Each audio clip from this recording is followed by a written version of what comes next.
Okay, I decided to do it. I decided to record a draft, and I am in the 8-4 queue. I usually play 4-3-2-2, but uh, 8-4s are much more interesting to watch, and I'm not sure if I'm ready for it. I mean, I've done 8-4s in the past, just not of M11, because I'm still learning M11. But I'm gonna try. So, of note in this pack is Doomblade, Serra Angel, and then the mythic Platinum Angel. Everything else is there's some other alright cards, but everything else is significantly worse than those.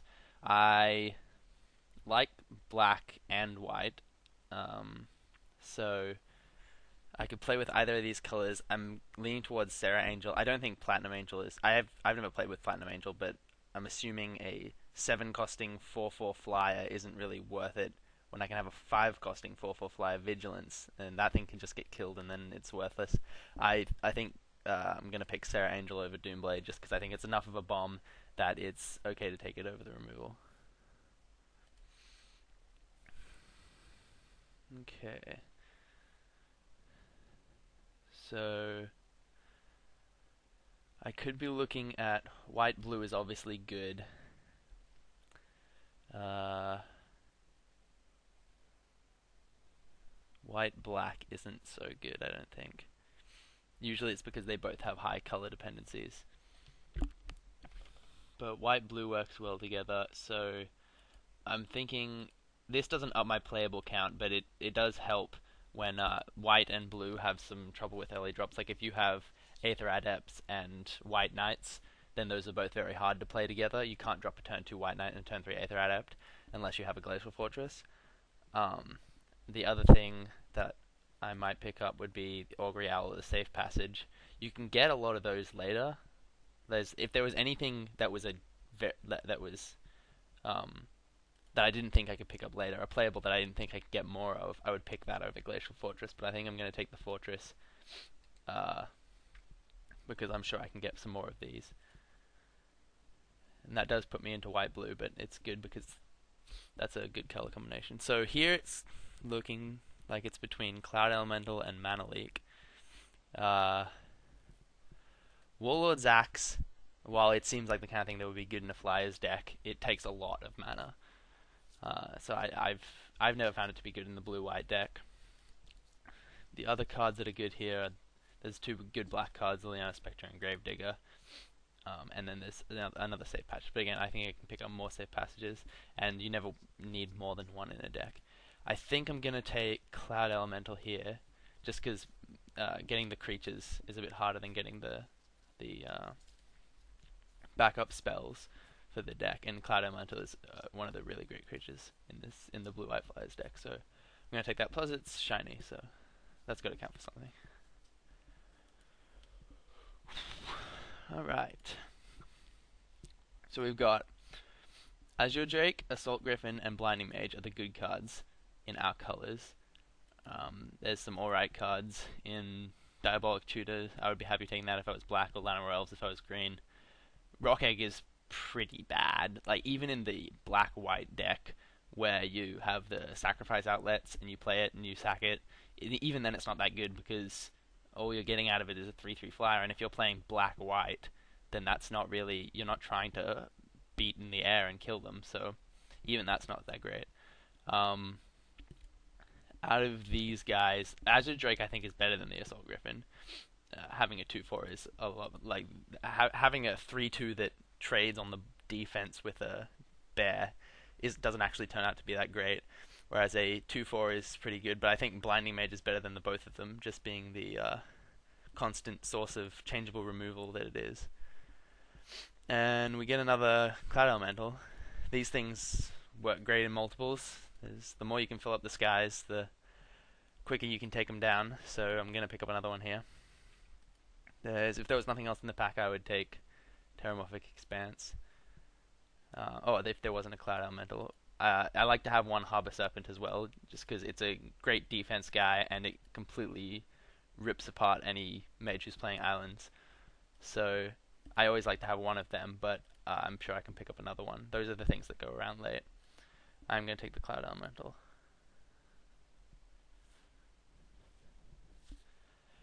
Now we're getting to the first pack where it's not so clear. In our colors, there's a Johnny's Mantra, which is unplayable. Merfolk Spy, unplayable.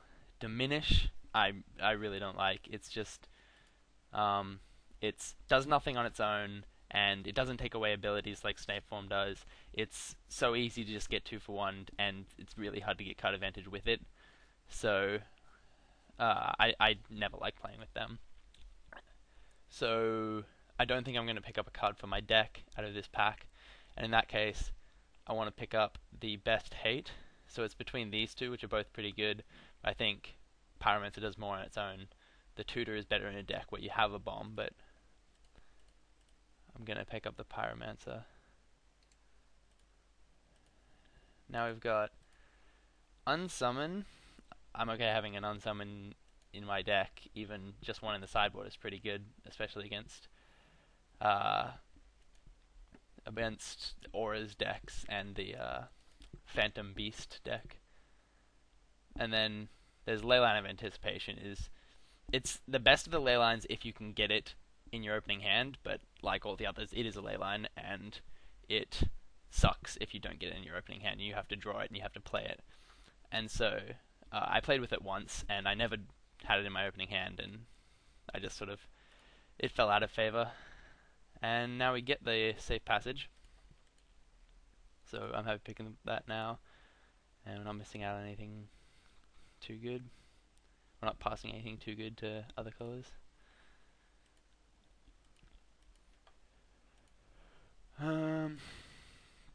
I'll cut the Cancrix for signaling purposes, but in white-blue you don't need any Cancrixes. You've got Siege Mastodon. You can also play in your colors, and it's just better. There's one right now. There's also an Augury Owl. Gonna hide the Cancrix. I do like to have an owl in my deck. Depends which one I think I'm gonna see more of later. I'm gonna take the Mastodon over the owl, and hopefully I pick up another owl, but if not, it's not that big of a deal. Take the Diminished, cut blue. And we even picked up a Traumatized, so if things go pretty bad, we've always got the Jace Erasure deck. Take the Uncommon Spy, and then I get a Plains. So we got 7 playables out of the pack, and I got a land. Well, speaking of Jace's Erasure, I'm definitely not going to pick it. There's in this pack, we've got Stormfront Pegasus, Juggernaut, and 4C. Other things that I would think about picking, and 4C, I just think is the best of those cards. The Juggernaut is a nice card. I like to have one, and I would play it in this kind of deck. But I'm not going to pick it over a fantastic card draw like this. And so I'm going to pass this. There's nothing too great. There's a Quag Sickness and a Black Knight, and that's about it. Okay. Looking around, we're passing a Rise from the Grave, which is a pretty big deal for the black decks. And the pick is between Armored Ascension and Mana Leak, and between those two, Armored Ascension is really great in the green-white deck with the Sacred Wolves, and it's also pretty good. It's like Shiv's Embrace. It's great when they don't have an answer, but when they do have an answer, you get 2 for 1. Whereas Mana Leak is just always great when you can use it. So, well, like not in late game, but when Mana Leaks do their jobs, they do it well. So, I think I'm going to take up the one that isn't likely to get me 2 for 1, and that's the Mana Leak. Okay. So we've got Azure Drake and Condemn. I think Azure Drake is just better than Cloud Crusader. Being able to block 3/3s is a big deal. So I'm not thinking about that, but I am thinking between these two. We've got Mana Leak, Blinding Mage so far. So not all that much in terms of removal. I hate not having an Acid Drake. I really want to pick this up because right now there's nothing in my deck that can block a 3/3 until we get to the 5-drop slots. But I'm never going to see another Condemn. It's unlikely to see another Acid Drake, but there's other things that can fill that spot. Condemn is just good removal, so I'm going to take the Condemn. Alright. So normally I'm hesitant to pick up White Knights because the white-blue deck has some very heavy blue cards in it, like Air Servant and Aether Adept and Wall of Frost. But seeing as how I have none of those cards so far, and I have a Glacial Fortress, I'm more likely to pick this up. Again, I'm passing an Ogrial, but Ogrial I don't think is as good as White Knight, so I'm just going to go ahead and take the White Knight. I'm going to take it over the Excommunicate and the Sorcerer Strongbox as well. And we've got Wild Griffin. Just get more air dominance in there. Stone Golem's good, and I like it in this kind of a deck because you generally don't end up with guys that can block well on the ground. You've got your Mastodons, and that's pretty much it. And so Stone Golem fills in that job pretty well, but you also need your air guys. Alright, I think I'm going to get my Harbor Serpent here. There's nothing else. I'm going to pick it over Negate. Negates are good for the sideboards. I wouldn't really start one. There's just so... there's no point in leaving it up early in the game, and then by the time it's worth keeping up later in the game, there's other things you could be doing. I mean, it's good, and I definitely side it in a lot, but I don't tend to start it. I also like to have a Solemn Offering in my sideboard, just in case I face like a sword or a mind control. But a Harbor Serpent is main deckable. I'll take that. Well, on that note of Solemn Offering, I actually think War Priest is better.